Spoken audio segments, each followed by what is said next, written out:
Hello everyone and welcome to episode 4 of PerryPOD. Today I am joined by 6 times Welsh National Senior Champion, 3 times Commonwealth Games athlete in Delhi 2010, Glasgow 2014 and the Gold Coast 2018. She was also formerly in the top 100 of the world for table tennis. This week I am talking to Charlotte Carey. In this episode I talked to Charlotte about what it is like growing up abroad and being out of your comfort zone, as well as sharing her story about being a professional table tennis athlete and her goals for the future. I hope you all enjoy and please leave some feedback. So hi Charlotte, how are you doing? I'm all good, thanks. Yeah, a bit fed up of lockdown, but I'm good, thanks. How are you? Yeah, not too bad. Alright. I kind of go through phases in lockdown. Like 1 minute I'm really fed up and then the next minute I feel really productive. And then I'm back to being like fed up, so it's all over the place because it's been so long now. Yeah, I know the feeling. Yeah. So I mean that actually leads me into my first questions. Actually, what's been difficult for you, not necessarily as an athlete, but just as a person? What's been difficult for lockdown? I think obviously being home is a big one for me. It's really strange to be home for such a long period of time. I've been home now, I think 16 weeks. Around 16 weeks, so I haven't been at home for that long in years. Literally, even when I was a cadet playing table tennis, I'd be flying off to different places. So being home for such a long period of time and not doing my own routines has been weird, but now I've kind of made my own set routines for lockdown, different fitness things, psychology work, so I have kind of got used to it now. It has been tough. Like there's a lot of ups and downs, as you said. Sometimes you just feel really down and feel like you just want to get back in the hole and back training, but then other times it just feels like the new normal, if that's not too cliche to say. I know exactly what you mean. So I think it's also important. Obviously, you know, it's easy to focus on the negatives during things like this, but what's been a positive for you in lockdown? Is something came out that you're actually really thankful for?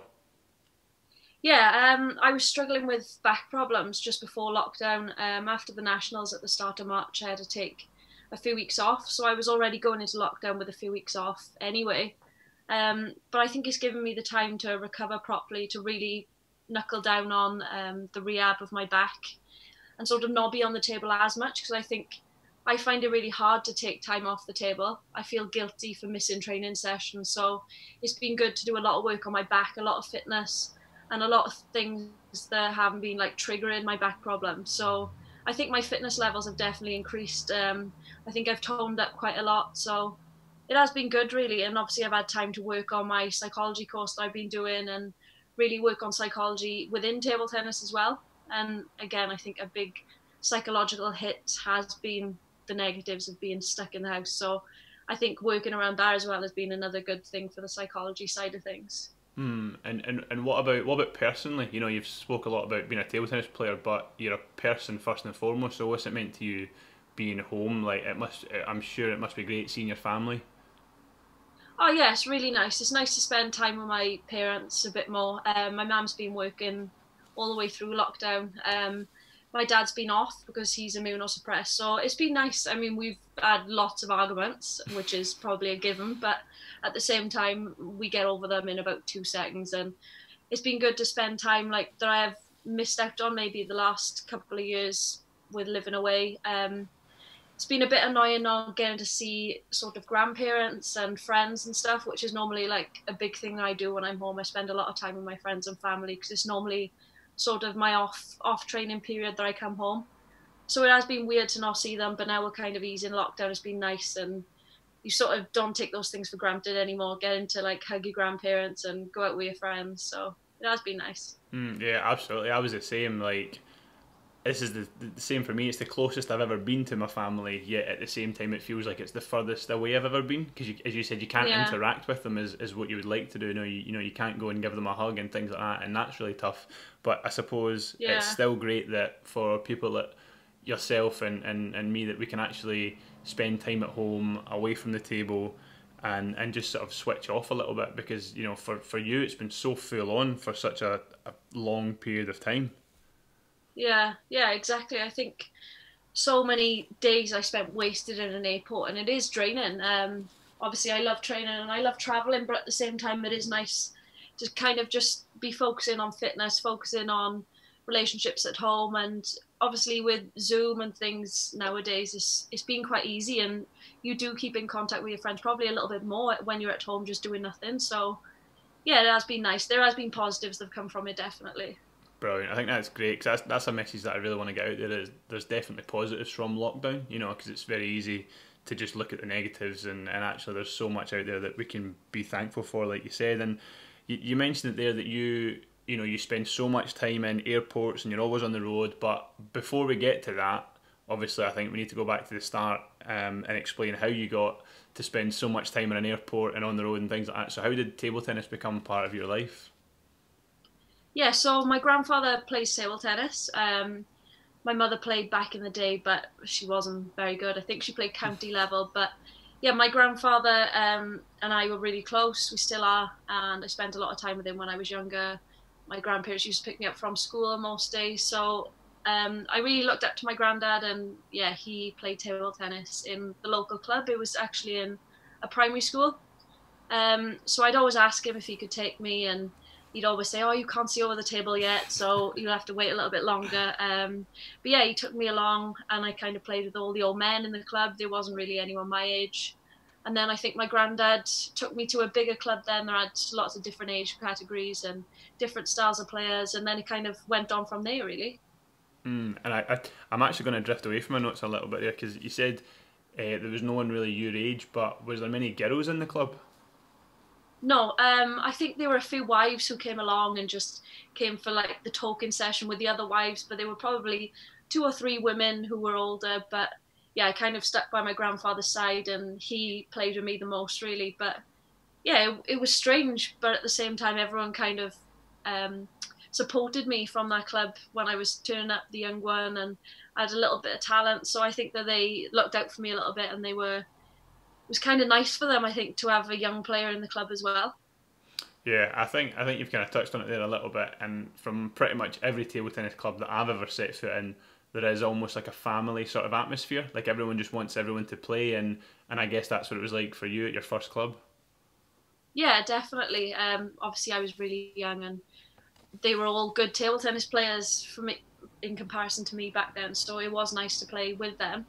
And since I think 2 years ago when I was home, I actually got a period of time at home, and I actually went back to train with them, and they were all loving it and seeing how much I've grown up and how far I've gone, and just talking to them really, and talking about like the little club that I started in, and just kind of giving back a little bit was nice to go back to.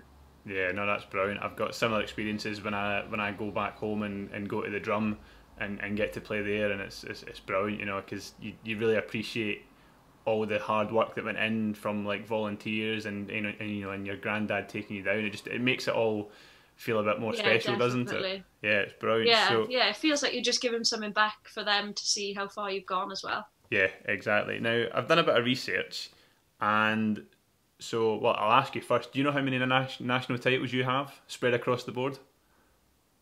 Senior and junior? Everything. I've done a lot. Well, this is interesting because I got asked this the other day, and I tried to work it out for myself. Oh, I did work it out for myself. And I wrote it down somewhere. I think I might have it in the notes on my phone. No, you can't look. You can't look off the top of your head. I'll tell you if you're right or wrong, because I double checked this morning. But did you double check it on the Table Tennis Wales website? I downloaded their Excel spreadsheet this morning and went through it. Okay, so they've only done it until 2018.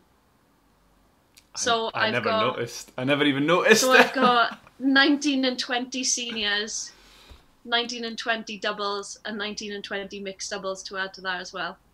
Right, so that means right, so my research is wrong then. So that would take from every age group and every category, your national titles tally would go up to, so is that another 4 you have to add? 6. Another 6, wow. That takes you up to 47 national titles. And that's from every age group, every doubles, mixed doubles, singles, everything. Under 21s, cadets, juniors, minors, 47 national championships. That's ridiculous. Yes, it's actually a bit weird when you say it like that. You never really think about it. Obviously, you win the national titles year by year, but when you add them all together, it's pretty cool to think about. I think it shows obviously the amount of success you had. I mean, okay, you're only 23, but you're obviously young at the moment. But the amount of success you've had at a very young age, because you won, going through the archives, you won many titles on pretty much the same day or the same weekend in a variety of age categories, and that level of consistency for any athlete, no matter the sport, is so hard to maintain. But obviously, as you said, it's you don't keep track, you don't tick them over and go, oh, I've got another one. You just focus on the next match. But there must have been a time, especially at such a young age, where you thought, actually, you know what, I'm not too bad at this. Maybe I'm going to try and do something with it. When did that click in your head? I think like going through cadet and junior Welsh titles, you kind of don't really think anything of it. Obviously, it's a huge thing to win a national title and something that you really can't take for granted. But at the same time, you're so in the bubble of table tennis, competing all the time, that not expect, but you do just think, I'm going to go there and try and win as many titles as I can. And yeah, it is a big thing. But I think the kind of turning point for me was when I played my first Commonwealth Games. So up until then, I was playing on the junior circuit. I kind of had a few medals. But when I was 14, I got selected for my first Commonwealth Games in Delhi. I was the youngest Welsh athlete, and it was a huge surprise at the time because I was probably 4 or 5 in the team, and I got the 4th place. But I ended up actually playing most of the team matches. I think they kind of took a gamble on me because I was a bit younger than the other girls in the team. And from there, really, it kind of changed from, okay, I'm going to settle down and go to university when I finished my GCSEs, to the sort of turning point of, oh, actually, I could play full time and I could make a living from this. So I think, yeah, playing the Commonwealth Games kind of changed my perspective. And looking back, it was such a major stepping stone. I think, yeah, I was always set on going to university and doing that. And I always wanted to be a school teacher. So yeah, my plans did change as soon as I played the Commonwealth Games. And I think even as a table tennis player, I improved my confidence a lot there. I was the youngest player in the Commonwealth Games for Wales, and yeah, I think it gave me a lot of confidence. After that, I played a lot of World Tour junior circuits, and I won a few more medals there, and I think that was definitely a helping hand towards doing that. But it's still such a young age, though, at 14 to decide this is what my future is going to be. And as you said, obviously, you went to this massive event, the Commonwealth Games in Delhi 2010, but was that something that must have been quite intimidating at the same time? I think at the time I was just excited.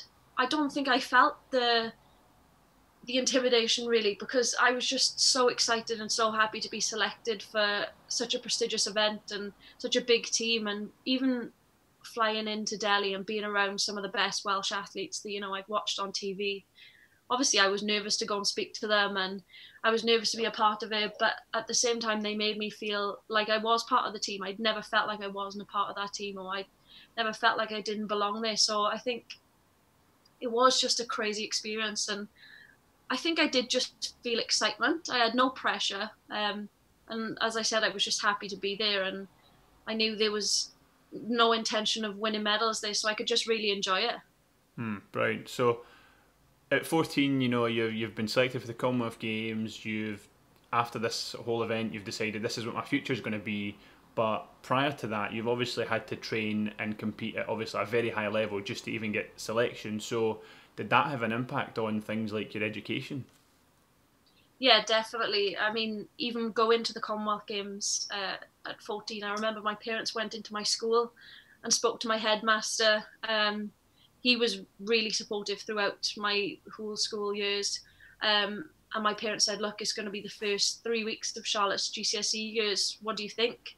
And he said, if it was my daughter, I wouldn't even hesitate thinking about sending her. She definitely has to go. And I think, yeah, it definitely affected my schoolwork. I was quite lucky that I was good in school. But I think I sort of pushed the revision away to go to training, and I'd always say, yeah, I'll revise after. I'm just going to go for a run, or I'm going to do a bit of fitness.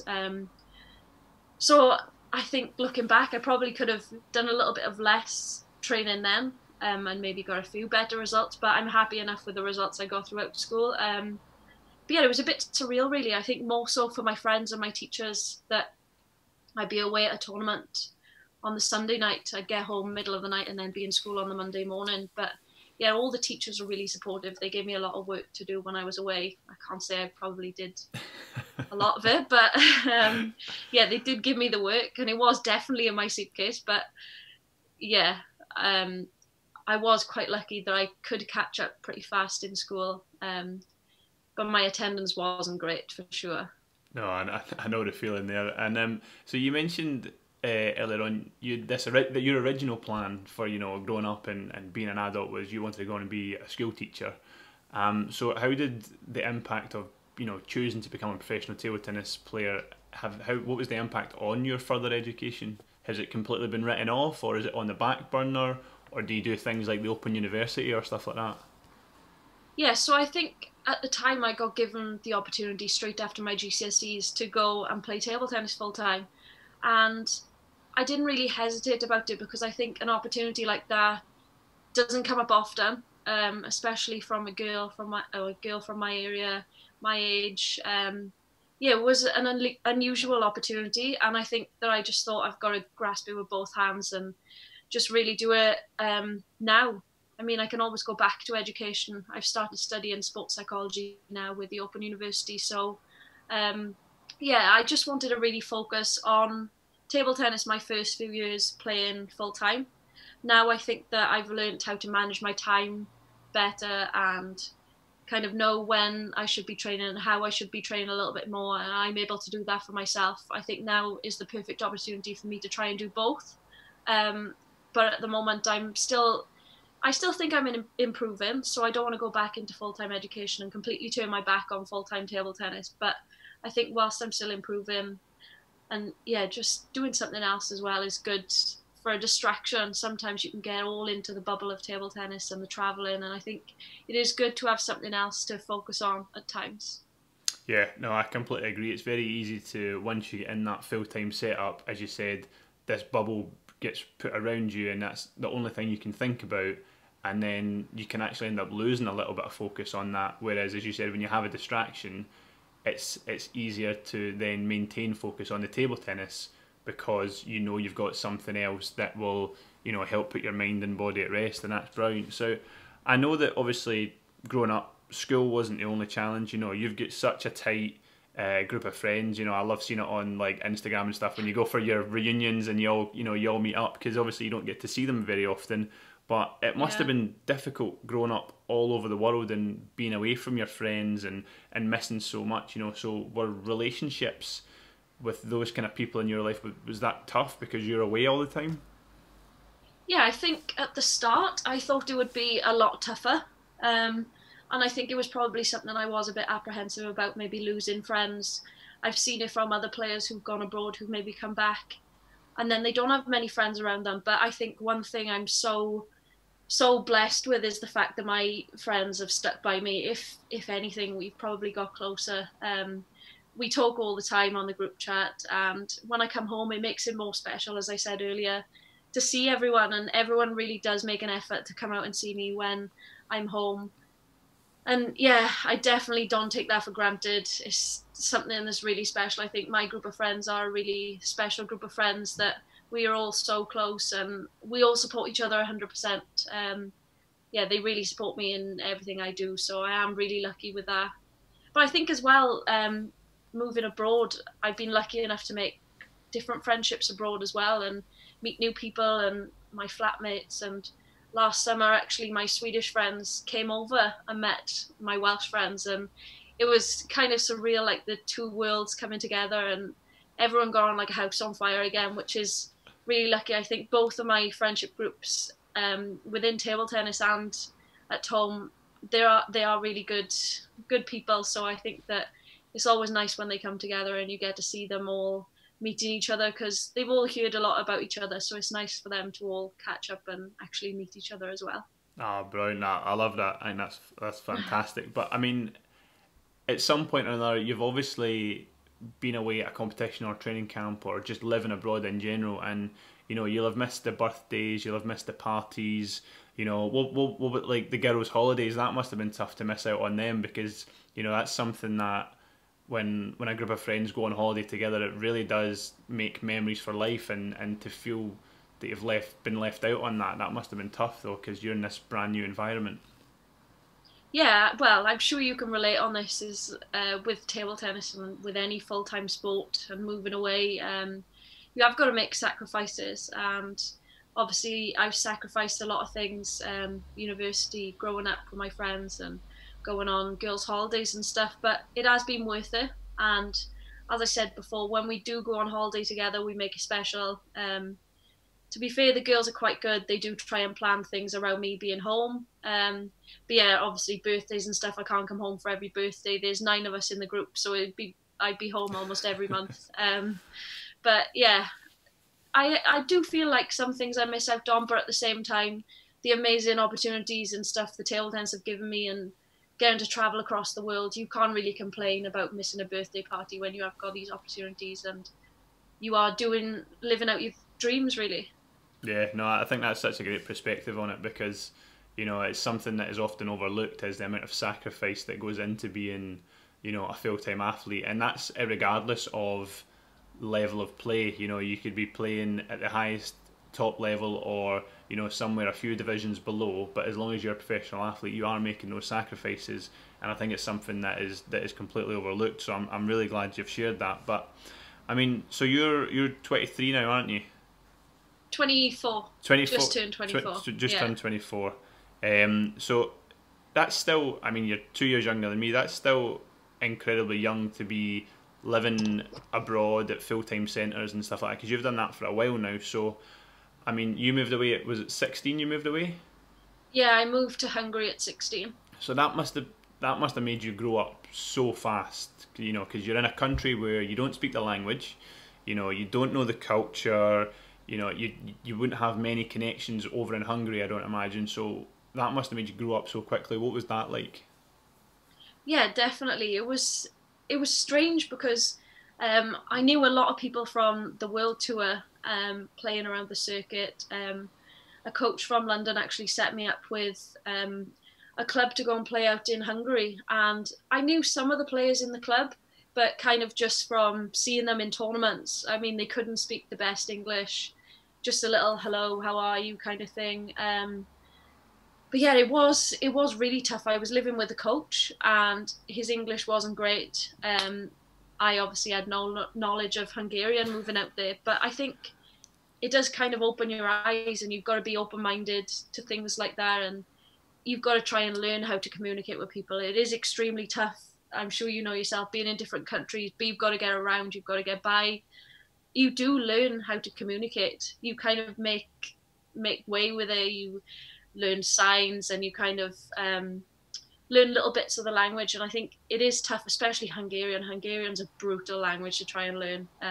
So that was tough at the start. But I do think I've got great relationships from my first year in Hungary. One of the girls, Layla, we're still really good friends when we see each other in tournaments. It's always like a big catch up, and her English came on loads when I lived there. So unfortunately, I can't say the same about my Hungarian. But yeah, you have just got to be open-minded. People have different ways of life. Even in the training sessions, it's completely different how they act. It's hard to judge sometimes in countries like Hungary, where you can't really understand even basics or pick up on their mannerisms and what they mean. It's quite a harsh language, so it was tough to try and understand things within the hall, but I think that's just a learning curve, and I think now I'm definitely better at that, being in different countries where I don't speak the language and just kind of understanding how they are and how they act. Yeah, no, it's difficult, and I love that you said, I know what that's like, because, you know, we obviously don't have English accents, you know, and when people learn English, they listen to, you know, people from England, and you're Welsh, I'm Scottish. You also said it's a great way, you know, you can learn how to come up with signs. Charlotte, doing that with no hands isn't easy, you know. So didn't quite think about that one. doing that with no hands isn't easy. So I totally get what you mean. Communicating when you're in a foreign land can certainly be difficult and challenging. Yeah. But you said there that you started at Hungary. When you first moved away, you went to Hungary. That was your start. So to me, that says that you've bounced around a little bit. What other clubs and countries have you been based at? Well, actually, when I was still in school, when I was 14 and 15, going on to 16, I played in a league in a different town in Hungary, just a little small town, kind of the second division. It was really kind of out in the sticks. I went out there a few times with my mum. We'd stay in an apartment, and yeah, I just played the matches and fly home. Some of the teammates could speak a little bit of English, so it wasn't too bad.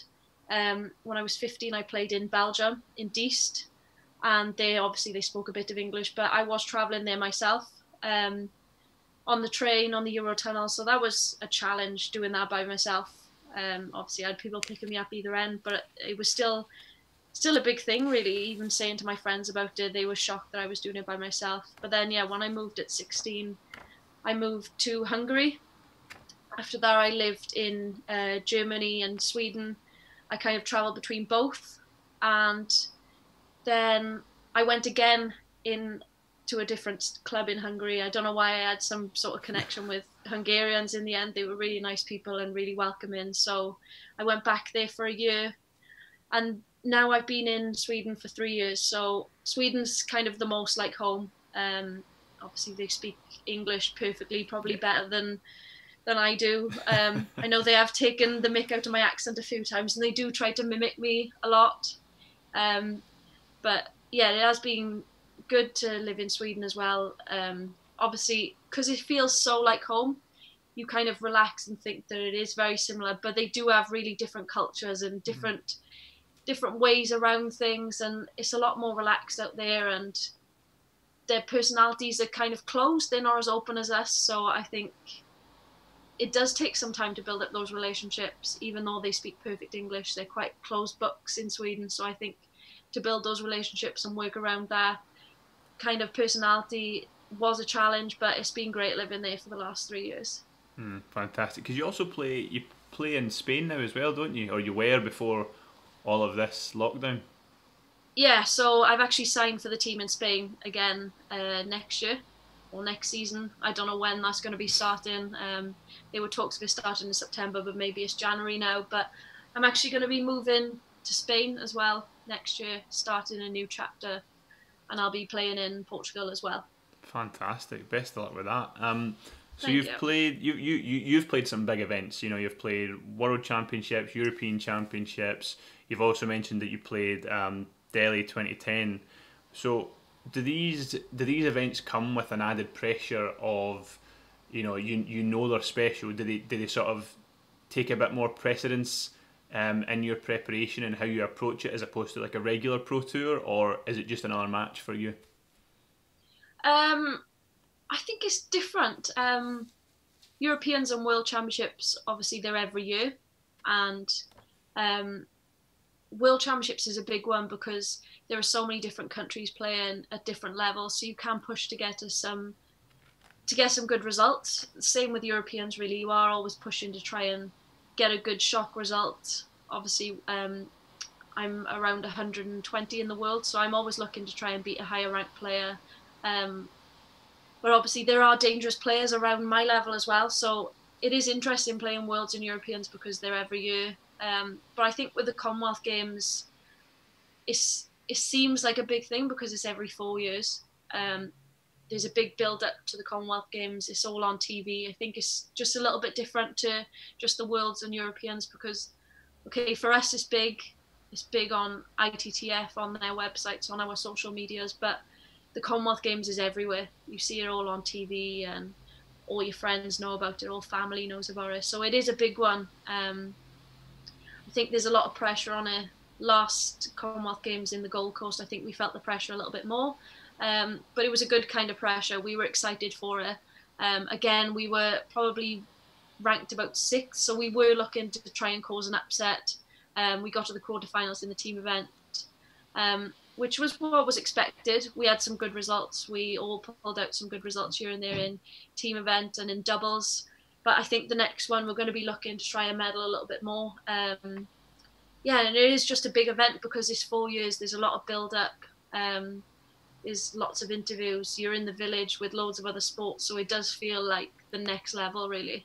Yeah, no, I think that's great. The only thing that I have negative to say about that is you've broken my heart there. You've went from Delhi 2010 to Gold Coast 2018. There was something in the middle there.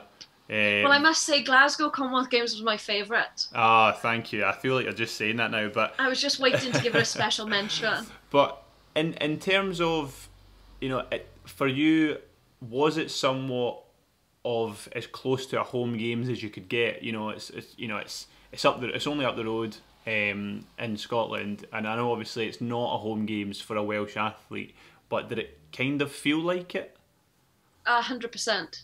I remember we played against New Zealand on the show courts, and the show arena was full, and my auntie and uncle and my parents were there, but I just remember the Scottish people and the Scottish fans, they got behind us so much, and I still get goosebumps thinking about how much support we got in that event, because obviously when you play big events, normally you're on the show courts. If you're in a big country like China or somewhere, no one's really watching your match. But I think we were the closest team to home that was playing at the time, and everyone really got behind us and supported us. It was definitely my favourite games. And the village was nice, the people were so friendly, and it was exciting because it did feel like we had a lot of home support.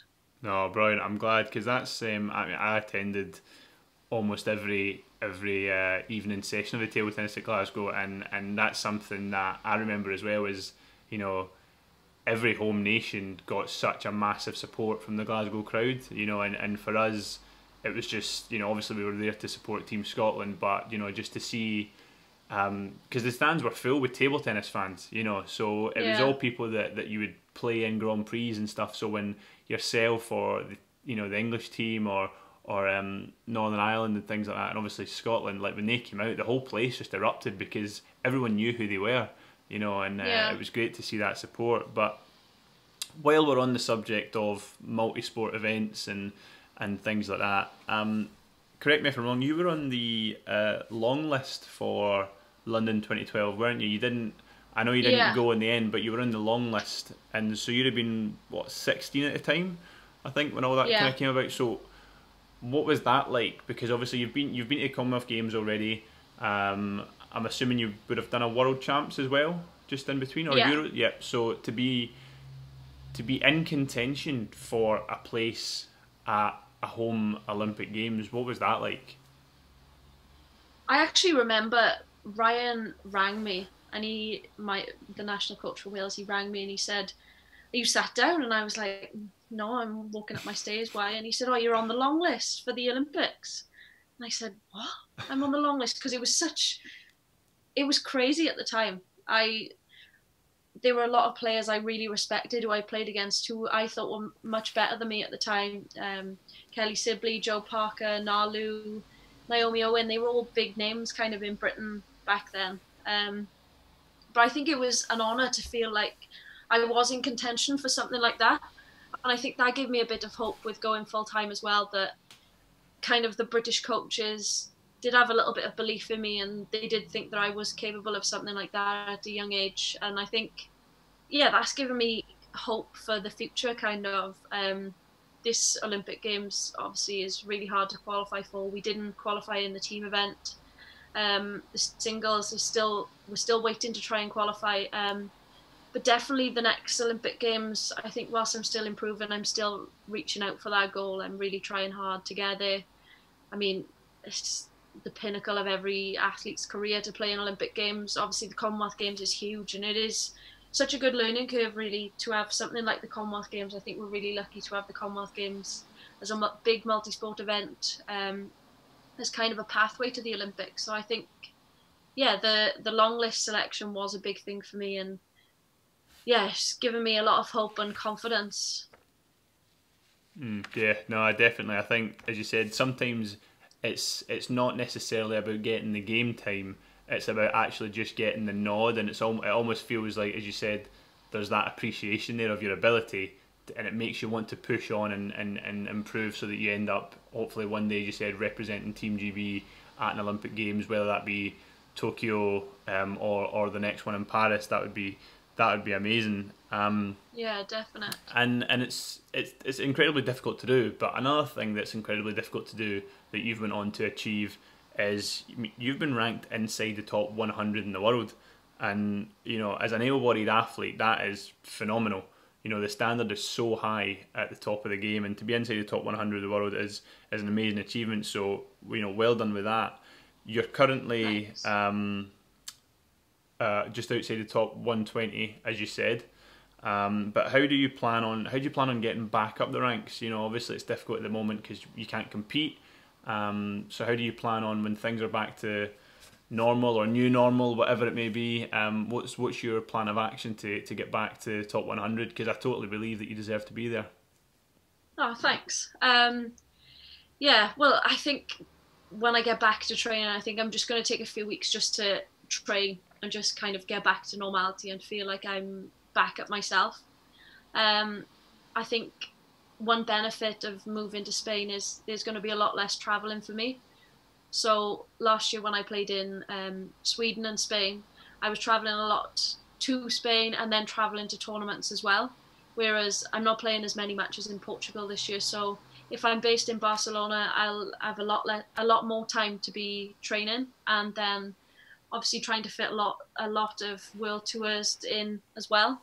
And I think trying to plan which world tours are clever to play, because obviously you can see some events, there are a lot of Chinese and Asian players, and you kind of want to avoid those to get some good matches with the best European players.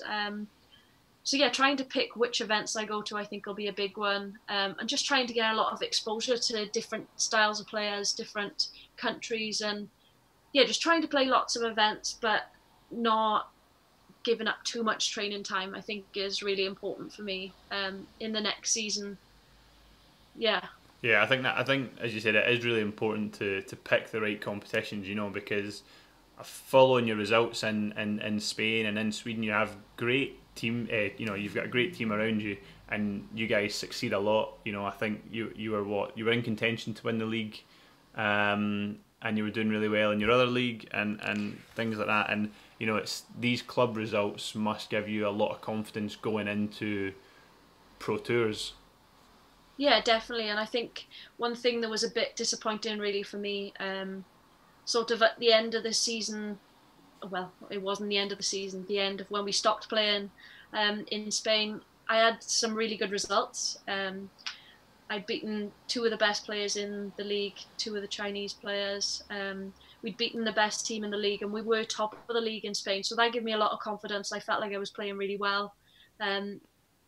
Just after that, I won the national championships, and I was feeling quite confident despite my back problem. But yeah, it was a bit of a nightmare really. I was looking forward to playing tournaments. I had a lot of tournaments lined up, so it has been disappointing, obviously. But yeah, I am just looking forward to getting back now, and hopefully we can get into the swing of things. Everyone's been off, everyone's been in the same situation and not training, so I guess it's a level playing field really when we get back.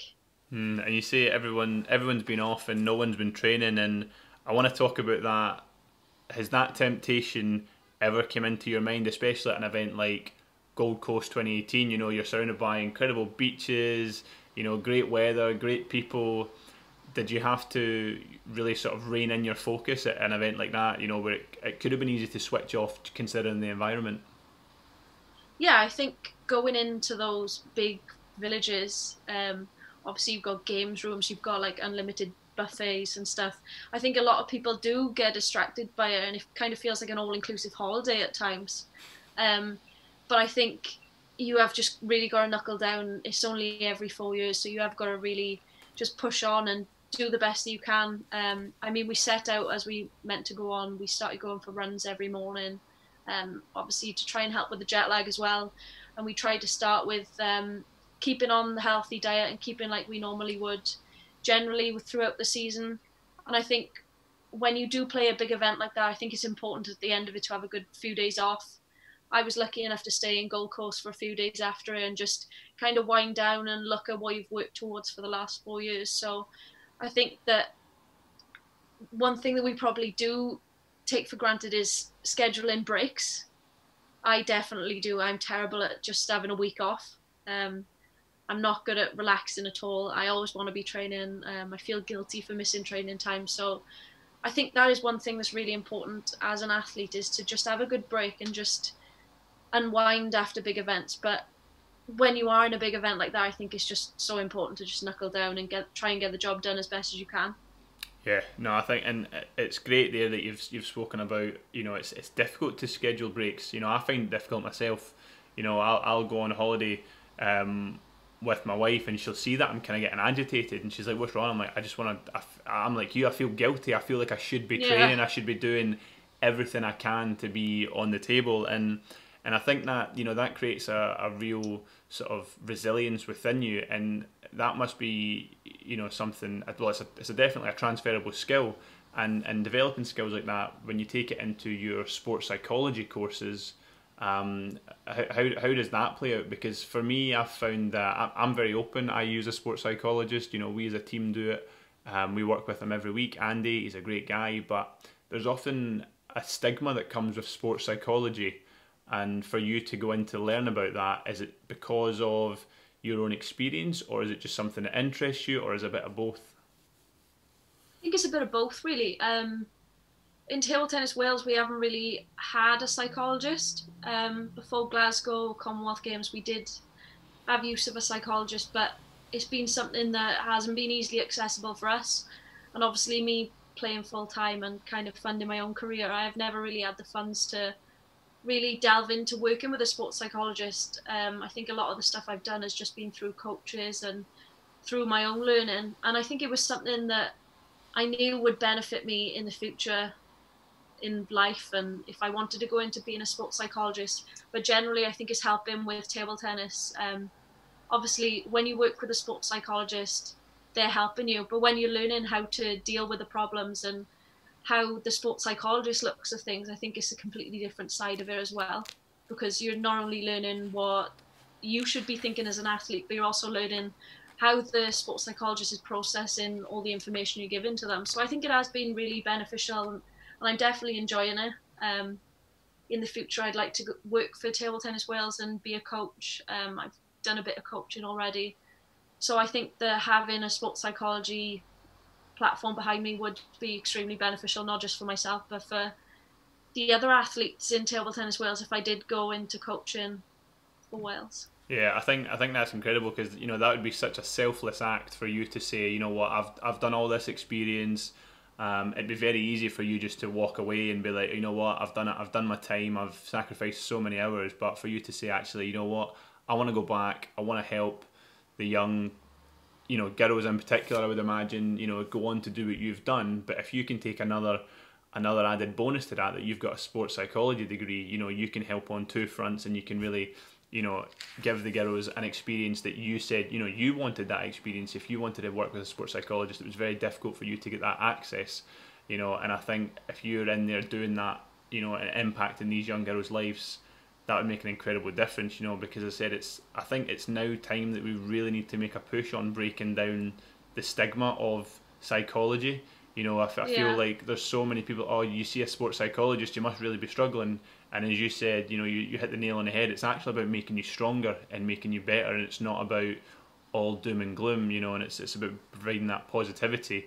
I don't know about you, but something I do is I'll bounce the ball on the table a couple of amount of times, and that just sort of refocuses me, and all I can think about when I'm bouncing that ball is how this point's going to play out, what serve I'm going to do, and what I want to look to do in this point. And I remember someone commented on it once. They were like, "Oh, you take a lot of time bouncing the ball between points," and I was like, "Yeah, because that's what I work. That refocuses me and recenters me, because to be fully switched on for the period of time for an entire match is actually quite difficult. It's all about breaking up that little snippet of play and I'm exactly the same with bouncing the ball, and people have commented on it who played against me and kind of worked out my routines, but I like to do things in 3s and 9s. Don't ask me why. It's just something that I've done, maybe like a lucky number, but some people say there's like a superstition, but I wouldn't say it's a superstition. I just say it's kind of my routine. It's something that just focuses me and kind of takes away any other distractions. I know if I'm doing that, I'm not thinking about anything else. I'm just thinking about the next points ahead. Exactly, and I think that's the only thing you can control is what's going to come ahead. I want to turn it a little bit light-hearted now. I've had this experience. I want to get it from your point of view, especially living in Europe and things like that. And when I tell people that I'm a professional table tennis player, I'm met usually with one of two responses. The first, it's either a complete disbelief that you can actually be a professional table tennis player. Everyone's like, well, that's actually a thing. Well, I can assure you that it is. Or the second one, which really gets my back up, is, oh, you must be earning a fair bit of money then. And it's like, we do this sport because we love it. I'm not going to get in it. I want to hear your point of view. What's it like when you tell people you're a professional table tennis player?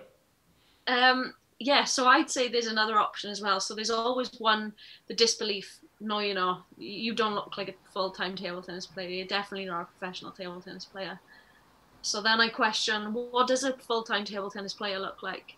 The money thing, yes and no. I do have that sometimes, but I'm sure my friends can agree with the fact that I'm definitely not on a footballer's wage, which would be nice. I feel you there. I'm with you on that. But then a lot of the time it's like, oh my God, you play table tennis professionally, that's so cool.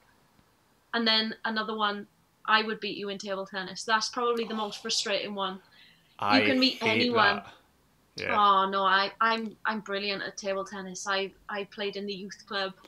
I'm a great table tennis player. I'll play you. And often my friends really take advantage of this one as well. If ever we go out at home and we stumble across a table tennis table in a bar or in a nightclub, they will force me to play on that table tennis table and hustle people, because people are always convinced, yeah, I can beat you. And I'll start playing with my right hand, just messing around. And then they're like, okay, we'll ask them for drinks, Charles. Get them to play you for drinks or play for money. And I'm like, oh gosh. And then the left hand comes out and they get a wild surprise from that. But yeah, it's never an easy response when you tell someone you're a professional table tennis player. No, I agree. So the only highlight I've got from that is you've got questionable morals when it comes to alcohol and table tennis. Yeah, well, only on my breaks. Brilliant. So, what do you love most about the sport then? What do you love most about table tennis? I love the adrenaline rush. I love the pressure and being in the tough matches. Also playing on teams with people and being a part of a team, getting to travel the world, making new friends across the world. I think there are a lot of positives from table tennis and playing professionally. Yeah, I think it's... Do you actually play professionally? Is that a thing? Oh, no. You could probably beat me. I don't think so. So, you said that you get to travel the world. That's amazing. That's one of the reasons I love it so much. You are a seasoned vet when it comes to traveling. So, have you got any tips and tricks on an airplane? What's always in the hand luggage? Well, I'm a great sleeper. So most of the times when I get on a plane, before the safety demonstrations have even happened or before we've even taken off, I'm normally flat out sleeping. So that is definitely one of the best skills I've acquired from traveling a lot. But I think the AirPods is a big one, or noise cancelling headphones is a big one for traveling. Like to have a nice comfy pillow and a blanket for the long haul ones. But I think, yeah, just try and be relaxed when you're traveling is a big one. I think a lot of the time people do get stressed with traveling and all, they get into the airport and the security controls. I'm quite relaxed with that now. I think I've got used to it. I'm sure you have yourself as well. Yeah. It's a lot easier now than it used to be when I first started. Yeah, I think you're so lucky there, the fact that you can sleep. I usually find that on a short haul flight, I'm like you, before the safety demonstration done, I'm out. But for some reason on a long haul flight, I just cannot do it. And I remember flying to Shanghai to compete in China, and I ended up awake the entire flight, which is a long one. Oh, but no. I ended up chatting to this great guy next to me. Chatted to him the whole flight because he couldn't sleep either. And we got to Shanghai, and I arrived before the rest of the team. I arrived a day before the rest of the team, I had nothing to do. He was out for a work conference. He had nothing to do, and we ended up like eyeballs popping out of our head because, you know, we were so sleep deprived. We ended up going round Shanghai for like a good few hours together and having lunch and stuff, and it was awesome. So have you got any funny stories like that? I think when I played in Thailand Open, I went to Thailand to play a tournament by myself. I played the event and I stayed for a day after. I went to do the elephant bathing and things like that. Wow. And I actually met 3 American girls, and I'm still in contact with them now. And they said, if ever you qualify for an Olympics, we will be there 100%. And I still believe the words that they told me, because they are still in contact and they're lovely girls. And I think it's something that you take for granted, just talking to people. When you're on your own, you're kind of thrown into the deep end and you have to just be open, and you've got to be open to talking to people. And I know you kind of, it's instilled in your head, don't talk to strangers, but I think that with travelling a lot and getting used to travelling a lot, you do realise that you can be open to different people, different cultures and stuff like that, and you do make a lot of good relationships that way. Yeah, I totally agree. It's one thing. It's one thing Siobhan hates. If I'm going to a competition on my own, she's like, "Don't make any more friends." And I'm like, I can't help it. Like, I love talking to people. You know, I love it, as you said. I love talking to people and doing things like that. She's like, but you're going to end up like the movie Taken, and I'm going to have to come and find you, because you end up. Like, she always goes back to it. She's like, you end up exploring Shanghai with people you've never met before. I did the same when I was in Brazil on my own. I went and just explored, and she's like, you need to stop doing this because you're going to like. And I'm like, no. But I think when you are used to traveling, I think you are so much more open-minded to things like that. And even my parents, they think that it's completely bizarre that I've met people and I'm going out for dinner with them. But I'm just like, well, it's normal. I was on my own, so I just talked to them. Exactly. I totally agree. It's brilliant. So just, I think it's a good time to wrap things up. We've got some really good stuff there. And in doing so, you know, you've obviously played table tennis for a very long time, and you've had great support and great sponsors. So now is your time, if you wish to do a shameless plug or shout out to everyone that's given you support, because I'm sure it will mean so much to them.